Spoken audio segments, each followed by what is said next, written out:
ஏழை பள்ளி குழந்தைகளுக்கு ஏற்றமிகு மதிய உணவு. ஏழை பள்ளி குழந்தைகளுக்கு ஏற்றமிகு மதிய உணவு.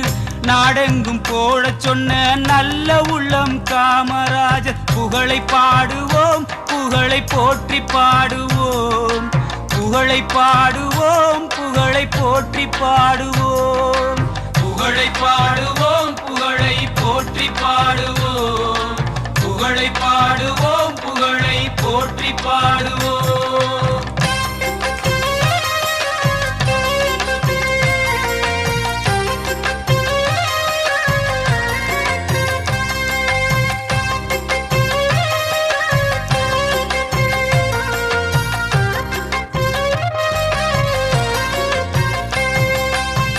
பெண்டு பிள்ளை இருந்து விட்டால் கொண்டாற்ற இயலாதென்று